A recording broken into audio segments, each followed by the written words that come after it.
Hello, good morning. It is technically Morning Coffee with Steve, episode 195 for Thursday, October 3rd, 2024. However, I am recording this.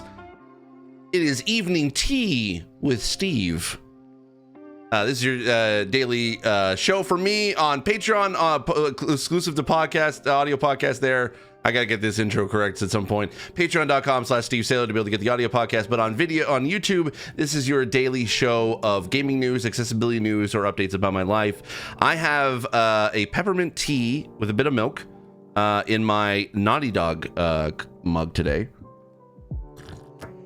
So for those who don't know, or those who haven't been subscribed to the podcast for the past 195 episodes, there are time to time where I record these Morning Coffee with Steves in the evening before, mostly due to because generally when I record these in the morning, I can be able to get them up at a proper time and record them and get all the proper news for the day. But because I am going to be hosting a accessibility conference literally today, I have to record these the night before. So that's where you get an evening tea with Steve, but posted as a Morning Coffee with Steve. So grab your favorite morning beverage. And Linda, let's jump into the news for today. Love it. I love a good peppermint tea. It's great. Let us jump. Literally, I'm going to jump right into the news. This could probably be sort of a shorter episode today, but we'll see. First up, we have. I'm going to jump into this story. Ghost of Yotei will ditch repetition for unique experiences, devs say. This is coming from GameSpot by Blair Marnell. Fans of Ghost of Tsushima got their wish for a follow-up game during Sony's most recent State of Play. The next title, Ghost of Yotei, is moving ahead with a new protagonist and a different setting. While there's still a lot to be revealed about the game, the creative team behind Ghost of Yotei wants players to know that this spiritual sequel won't be as repetitive as the original title. One challenge that comes with making an open-world game is the repetitive nature of doing the same thing over again. Creative director Jason Connells told the New York Times. We wanted to balance against that and find unique experiences. Part of those unique experiences will involve the player exercising more control over the choices made by the game's heroine, Atsu. Although the story is set centuries after Ghost of Tsushima, Atsu has assumed the ghost persona as her own. Players will also get to decide how Atsu fights her battles, with the option of using traditional melee weapons or switching to firearms. Nate Fox, the game's other creative director, shared his desire to introduce a greater sense of danger to Ghost of Yotei that was inspired from Sucker Punch's location scouting at, I want to pronounce this correctly, Shartoko National Park. I butchered that completely. I'm so sorry. Inside the park, you have to watch a video telling you about the dangers of bears, recalled Fox. Being in this incredibly beautiful park with jagged cliffs and water, yet all the time being aware there were dangerous bears was electrifying. We strive to bring that into the video game, that feeling of danger. So this is interesting, actually, for Ghost of Yotei. When I saw this at the State of Play, I was extremely excited. I have been wanting a sequel to Ghost of Tsushima for a while. We knew that Sucker Punch was working on something, and we had hoped it would be a Ghost sequel. And seeing this basically kind of being set 300 years after Ghost of Tsushima, it's a new character, but they're keeping with the theme of the ghost. That was like, mwah, chef's kiss. I absolutely love that idea. So what I like about when studios kind of like analyze their predecessor and going into a sequel, I can get like, it's very stressful to try to figure out how this will all work. How do we sort of top the previous game when it was so beloved? And one of the things that that is a trap for open world games, and including sequels to open world games, is repetitiveness. They want to have a lot of variety, but also adding a lot of variety also adds extra time. Now, granted, Ghost of Yotei is coming out basically what it looks like to be about 5 years after Ghost of Tsushima came out, but they've been adding updates since then. So who knows when the development actually of Ghost of Yotei starts? As of this recording, we don't know when they actually started working on Ghost of Yotei. But because they already had the engine, they already had the world, they already had the mechanics. Oftentimes when you're making a sequel, essentially, like when you have the same sort of engine, you learned a lot about what that engine was or what can do, in the first game, so that you can basically refine it and add more of what you would hope for in the sequel. And it has worked in generally a lot of cases. Spider-Man 2 using the basically same engine and improving that to a greater degree. I mean, look at Legend of Zelda using literally the same map, the same engine, and able to add literally an extra, like, large, basically the same size map, but just a second one, and also a third, I guess, like a half of a map, as it were, and yet they were still able to produce that on the Nintendo Switch and making Tears of the Kingdom, making it even better. So I'm all for developers basically learning new things about their engine and recognizing that they don't want to fall into the same traps as before. Hopefully they're able to do it right, and I think that they will. I think that they shall. Sucker Punch, like, they've got a lot of goodwill going into this game, and I personally cannot wait until Ghost of Yotei comes out. Next story. This is coming from IGN by Wesleyan Poole. Frostpunk 2 dev delays its next game, The Alters, to early 2025. Frostpunk 2 and this War of Mine developer 11-Bit Studios has announced a delay to its next game, The Alters, from the fourth quarter of 2024 to the first quarter of 2025. I just realized I have this settings menu open. Here we go. In a statement sent to Polish finance publication Bankier.pl, 11-Bit Studios president, I'm not going to pronounce that, Marcel, I'll just say that, President Marcel said the delay was necessary to improve the quality of the game. The production schedule for The Alters was very tight, Marcel said. There was uncertainty as to whether developers would have enough time to complete all the work and the quality we all expect. After so many years of production, the risk that the game will have any shortcomings is unnecessary for us. The Alters is a survival video game set for PC, PlayStation 5, and Xbox Series X and S, with a day one launch on Microsoft's Game Pass subscription service. You play Jan, a space miner who must create alternate versions of himself in order to survive on an inhospitable planet. Here's the official blurb. Inspired by the critically acclaimed title, This War of Mine, The Alters thrust players into a heart-pounding battle for survival that Jan can't conquer alone. After crash landing on a desolate planet with a scorching star, Jan must avoid the murderous conditions by taking refuge in a cutting-edge mobile base. The only issue? It's meant to be operated by a skilled team, and he's just Jan. Thankfully, fate takes a turn with the discovery of Rapidium, a mysterious substance exclusive to this perilous world. Interacting with the quantum computer on board the mobile base allows Jan to manipulate pivotal decisions from his past, creating alternate versions of himself known as alters that have the potential to change everything. So actually, I want to talk about The Alters for a second. The reason why I kind of brought this up, it is sad that it's not going to be coming out this year, but it is going to be coming out early 2025. I am someone who is all for, if you need to delay to be able to improve the game, please do so. I want a game that's good, and I want a game that's polished, and I don't want a game that's rushed, because then that does no one a disservice. It does the players a disservice, and it does the developers and the studio a disservice. So I'm all for the delay. I actually have played a little bit of The Alters, because you can actually be able to play a demo of it. I don't know if it's still up on Steam or if it was available during the period when this demo came out. I actually did play it. I had meant to make a review of it or to make a video on it, but I got unfortunately sidetracked, or not sidetracked, but I got basically sidetracked by work, essentially. And the premise is actually really cool. I love the idea of you're creating different versions of yourself. And they all have different skills into the running different parts of the ship. So it's almost like a base building, but also resource gathering, almost like a roguelike to a certain degree. It's got combinations of a few different things, and I love what they did with it. I won't go into spoiler territory, but I will say that it's like the mechanic of, you create alter versions of yourself is such a video game mechanic. It's like, oh yeah, okay, like that's a neat sort of video game thing, whatever. But what I love about this is that it goes beyond just that.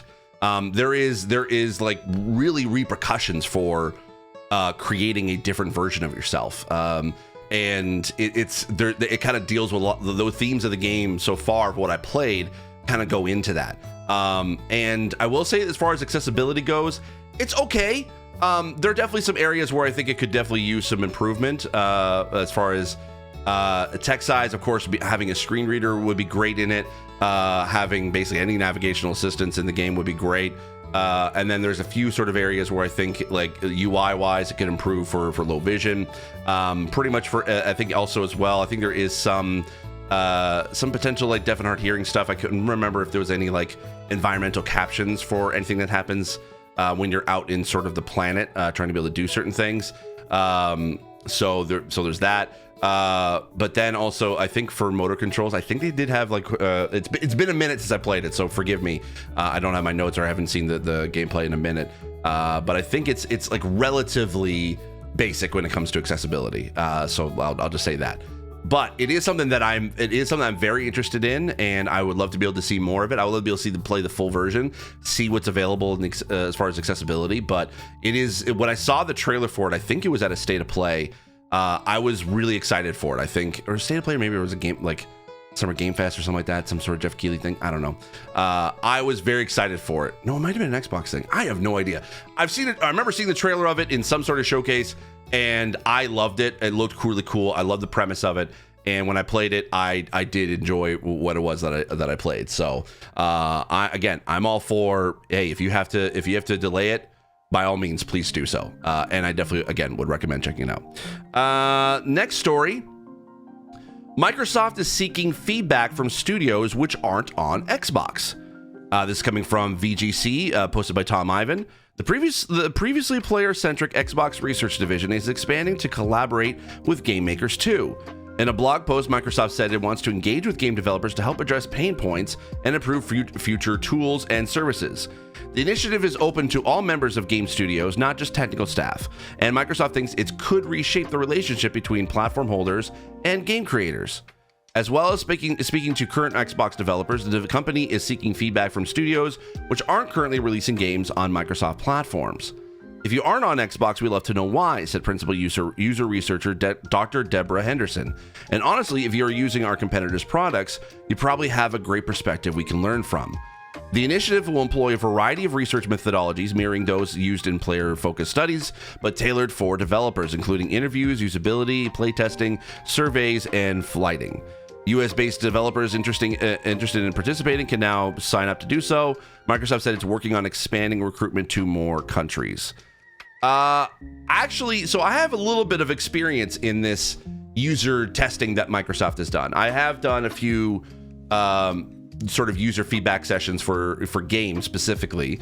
That is how I got to do like an early work of blind accessibility in Forza Motorsport. I was a part of that, but I wasn't the main sort of consultant. That was Brandon Cole for that one. But I have been in a few other like Microsoft sort of user research, and generally it kind of comes down to surveys. There's that where you basically fill out a survey and kind of give them the like answer questions that they have specifically for what they're asking. But then also there are times where I've done interviews with basically different teams within with either the studio or within Xbox, depending on what it is. So I have had experience with this, and I will say this. Xbox is very open when it into receiving feedback. They're not ones to basically they're not looking for specific answers that cater to Xbox. When they do ask, if you're not on our platforms, we want to know why.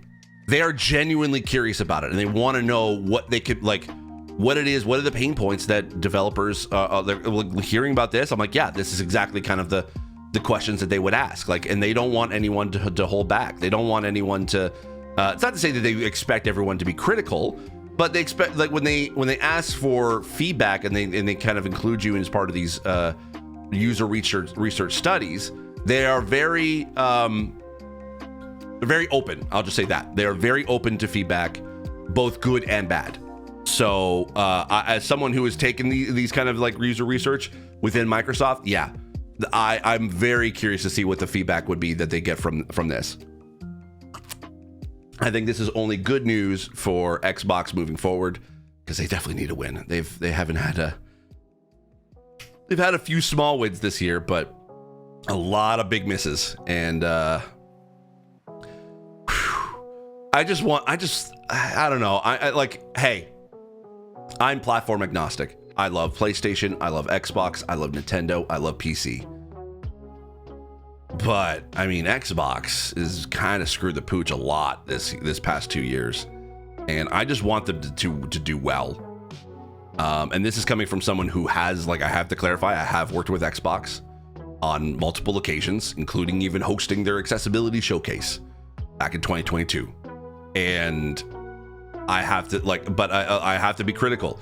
They have definitely screwed up a lot, and they have a lot to be able to answer for. They have a lot to be able to make up to the player base to say, yeah, Xbox is a great place to not only make games for, but to be able to play. And I don't think this is an admission, like this seeking feedback from studios which aren't on Xbox is a failure. I think it's just, it is a legitimate, hey, we want to know, why don't you want to create for Xbox? It's not sort of being like a corporate shill to be like, oh, then try to convince studios or developers in order to be able to develop games for them. They just want to know why.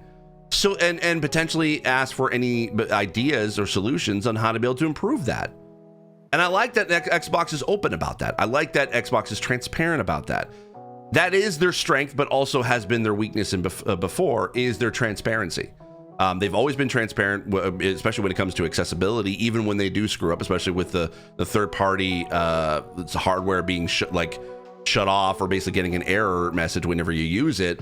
They were very transparent at the very beginning, basically, like from the very start. They did not intend for that to happen. Again, that's a big Xbox problem in general, not just this particular accessibility issue, but they were very concerned about this particular issue. I have heard from multiple people within Xbox that they were very active in trying to be able to make sure that whatever accessibility setup that anyone had, that it would still work.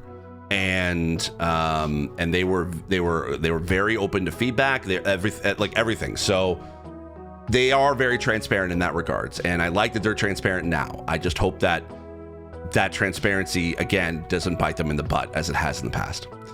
All right, and then lastly, the title of this video. I know I'm jumping in like very late in the game. Normally I would just put this at the beginning, but I wanted to sort of save the best for last.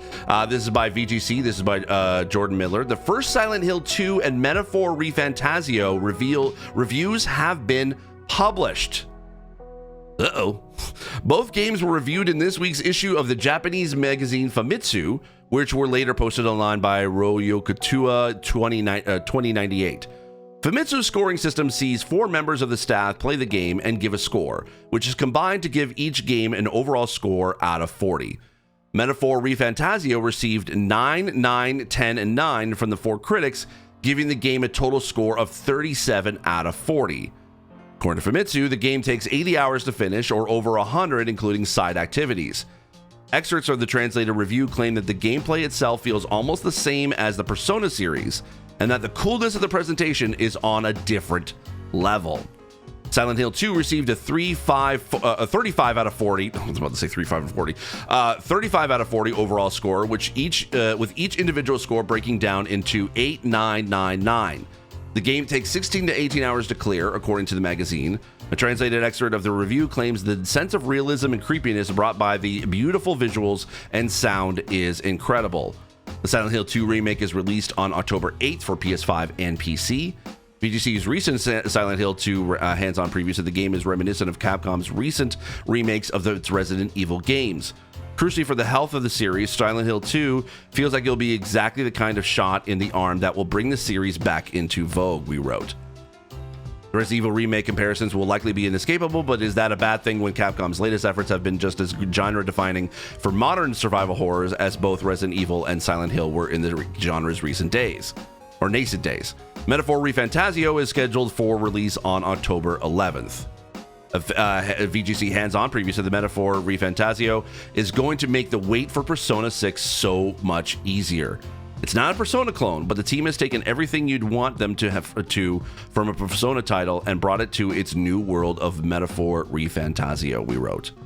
If the future of Atlas is swapping between a Metaphor and a Persona every few years, we're all for it. I read that entire article because I wanted to at least talk about this a little bit. I am excited for Silent Hill 2. I know people have not really been a fan of Bloober Team, going back as far as the medium didn't really hit for players. That I will. Here's the thing: the Medium was the first horror game that I not only really ever played, but also ever reviewed. And the reason being was that it was one of the launch titles ish for the Xbox Series X, and I love the concept of it, where you are controlling your character in two different worlds, which kind of had some reminiscence of Ratchet and Clank when you're sort of jumping in between worlds, but this is like in real time. You're controlling each character and basically they kind of do a split screen for it. And I liked it a lot. I know that people kind of gave it more of like a 6 or a 7 out of 10, but I really enjoyed it. It also had some pretty interesting sort of accessibility in there. Definitely go check out my review. I did it way back in, I think, 2021. I think it was beginning of 2021. So make sure to go check that out. I may put a link in the I'll put a link in the show notes to be able to check it out if you want to see it. So I was interested in Bloober Team, what they were going to do with a known franchise like Silent Hill. And then there was the previews that happened about a month or two ago that some people got to go to Japan in order to be able to play a little bit of Silent Hill. I was very happy to hear actually from GameSpot's own Jessica Cogwell. Let me see if I can actually bring it up, because she did mention in the preview there was some interesting accessibility in there. I remember watching this in the video, but let me see if I can find the moment that she brings it up. Not in the video, but at least the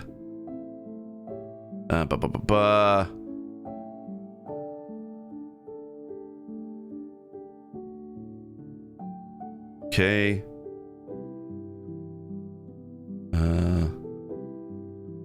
Let me just see if I just do search accessibility. Oh, here we go. Okay. All right. So let me. I'll bring it up here on the screen so you can be able to see what I've got. Fortunately, the team being so forthcoming about that means that the combat is treated truly as a secondary part and doesn't feel awkwardly pushed to the front and promoted only for it to feel less polished than your average survival horror game in 2024. Another way they emphasize this within the game is by retaining the remaster's choice to separate the combat and puzzle difficulty settings, allowing you to fine-tune your experience and select what level you wish to engage your brain or brawn. It's also worth noting that the main menu contains an impressive amount of accessibility options. We're talking pages of them. Whether a player has visual, auditory, or motor impairments, or merely likes to be able to tweak a robust amount of playstyle preferences, the option to do so probably exists in Silent Hill 2's remake. You can change the color and boldness of your reticle, alter the game's color palette to adjust for multiple types of color blindness, set text to account for dyslexia, and more. This is just another way Silent Hill 2 emphasizes constant, meaningful upgrades rather than embracing complete AAA modernity at any cost. I love that very, very much. I am very, very curious to be able to see what the accessibility is going to be like in Silent Hill 2, and I'm hoping to be able to get a review copy. I probably won't because it is a little bit late, but I'm hoping to be able to get at least a copy to try to be able to check out for accessibility. Because like I saw potential in the medium when it came to what they had for accessibility, that I was really curious to see what the Silent Hill 2 could do. The fact that they are looking into it. And also Capcom, here's the thing too. Capcom has also been, if you haven't noticed, over a period of time has actually increased their accessibility offerings in a lot of their games and franchises. They are one of the few studios who has been consistently doing that. Now, granted, are they perfect? No, but they are getting better. They are learning, and they're adding like a ton of new options. Now, granted, accessibility is not all just options. Accessibility is also part of a gameplay design as well. But it is nice to see that both Bloober Team and Capcom kind of both sort of embracing accessibility. The fact that Jessica says that accessibility options, there's pages of them, that kind of warms the cockles of my heart. I love that. And I may have to jump into another horror game, which I actually absolutely hate, but I'm going to have to for accessibility. So I think that's great. I think that's a pretty cool idea. And I'm excited for it. And now, as far as Metaphor ReFantazio, I have never played a Persona game before. This one, because it was sort of a new franchise, it's a new IP for them, but I've heard a lot about it being it's still in that kind of Persona, not necessarily style, but at least that polish or that type of gameplay that people love about the Persona series, but seeing it involved in this one in a completely different way, I'm very curious about it. I don't know. I think Metaphor ReFantazio might be my first Atlas game. Hey, if Famitsu is basically giving it high scores, now granted, I have heard other things that basically Famitsu likes to be able to give a lot of games a high scores, so I don't know if this is sort of any specifically a sign of what's to come when the official reviews drop. But and I don't understand how they were able to put up reviews before anyone else did, but I mean,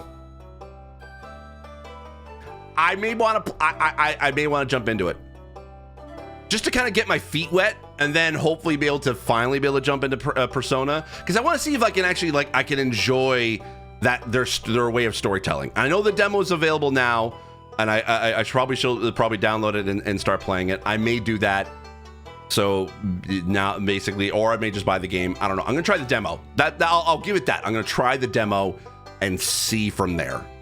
Because apparently you can be able to save the I think they said you could save the progress and be able to move it to the full game. So there's that. And hopefully I'll see if maybe there's any accessibility in there. I know it's going to be really good for deaf and hard hearing players because there's a lot of dialogue with subtitles, but also they have been pretty good about doing voice acting for for their games too. So we'll see. Maybe there's some pretty good, interesting, accessible design in there. Anyway, which are you excited for, Silent Hill 2 or Metaphor ReFantazio? Are you excited about these reviews? Are you kind of, nah, I want to wait to see what it's like? Please, let me know in the comments down below. I'll be very curious to be able to hear and read your thoughts. Okay, that is going to be it for tonight's evening tea with T, but morning coffee with Steve for you. Thank you so much for watching and or listening. I thank you for that, and I will also see you tomorrow. Bye-bye.